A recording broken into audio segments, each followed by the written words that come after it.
So I've had a lot of people ask me, hey Matt, how do we use Zoom?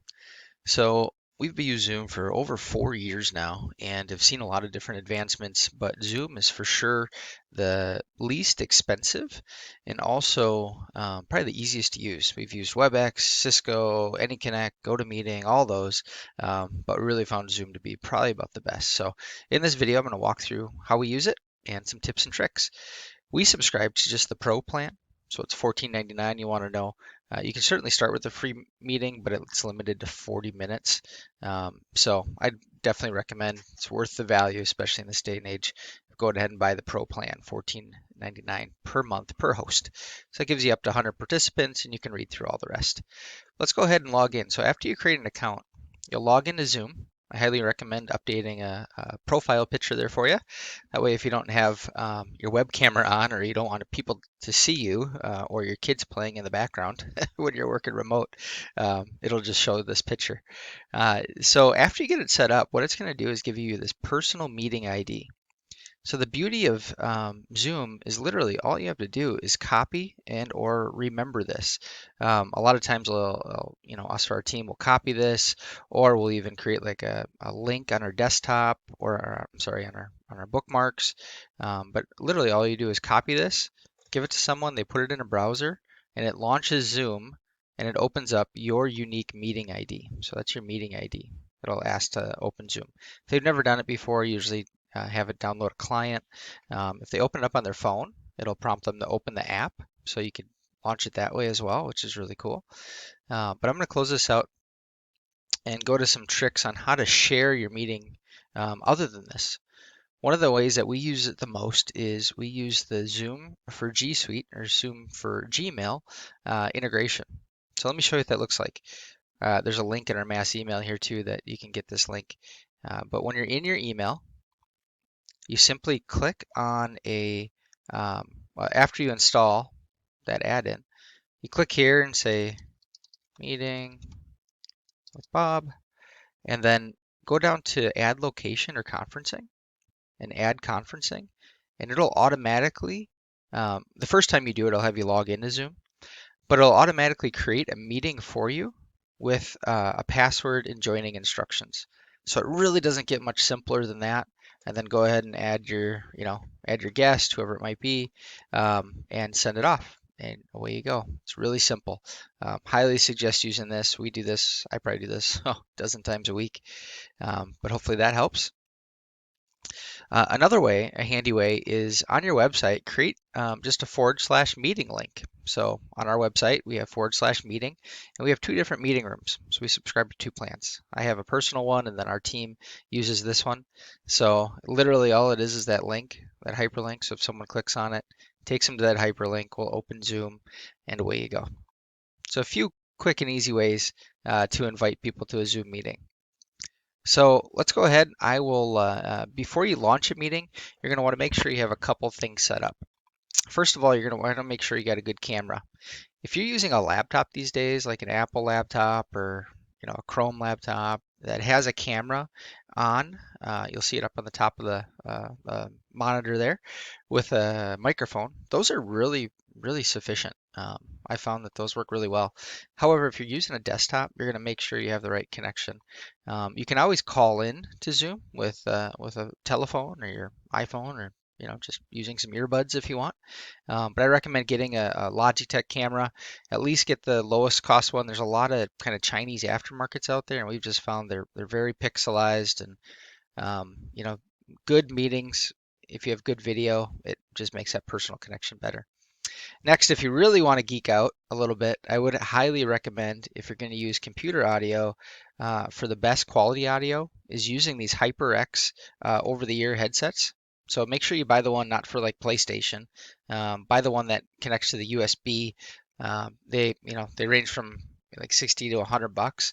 But if you're gonna do a lot of online meetings, it's really nice for noise canceling your ears in case you get background noise, and then also the microphone. Those are just a couple tips and tricks. Next, let's go ahead and start our meeting. So if you don't have Zoom installed, it'll launch a little download icon. You have to download it the first time. So I'll go ahead and open it. We already have Zoom installed on this computer. And there we go. Because I was signed in, you'll see my profile picture jumps up. Um, it'll say I don't have a web camera right now. But the first thing guest will ask is, how do you want to join? So if you have computer audio, which obviously I'm using here now with the screencasting, so you can do computer audio, and that's probably one of the seamless ways, so you don't have to join twice. Because if you call in, it's kind of like joining twice. But they have a whole bunch of different phone numbers you can call with your participant ID. And that works seamless as well. So, okay, now you're in the meeting. So you have this on your desktop, you expand it. Okay, what do you do next? So as people join, they'll automatically join. You can hit manage participants and they'll start to just list here. When a participant jumps in, you can mute them or unmute them. And a lot of people want to know, how do you share your screen? It can be a little confusing at first. And also this toolbar will hide occasionally. You'll have to just click over it. So hit share screen and you'll get this prompt. Um, so there's a whole bunch of different options, right?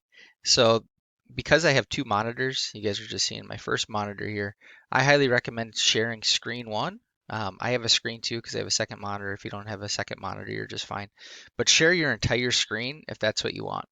What happens, a lot of people typically just share their Gmail or a web browser or an application that's up, and then when you close that application or go away, it's not shared anymore.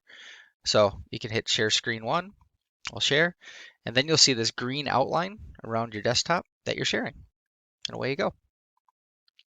So let's say you want to go back into Zoom while you're sharing. What you're going to see is this little taskbar here. And if you want to, start your video, you can do that. Again, if you want to look at your participants, you can do that while you're sharing. You can pause the share, you can annotate, you can chat. So you can say, please mute.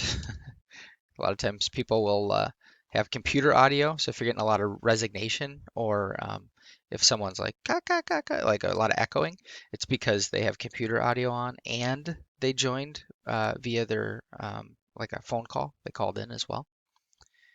Other things you can do is if you want to invite. Let's say you're in the middle of a meeting, you don't remember the meeting ID or how to invite. This is a great way to do it. You can just copy either the URL or the whole invitation and you can go ahead and throw it in your email and send it to someone.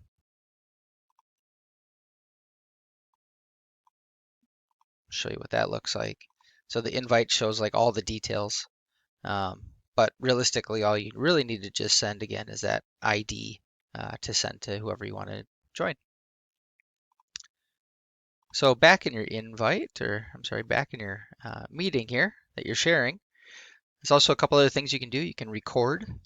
Um, you can do this. It's been fairly decent. I would always record on your computer versus in the cloud. I've just had more success there. Um, those are really it. So, the usually the biggest issues with Zoom is getting that link and getting it relatively sent to the people that you want in to your meeting or not, and then making sure that you share your screen. And when you have participants and they're sharing screen, you can actually force stop share their screen. If they're sharing their screen, you can actually request computer control. So if they're kind of lost, if they share their screen, you'll have another option here that'll say request control, and they can give you control, and you can totally take over their computer. So hopefully this video helps and help you get you doing your meetings well and simply. There are obviously other options out there. I know a lot of people use just like Google Hangouts. That's a free option. However, we've just found Zoom to be so much better. Have a great day.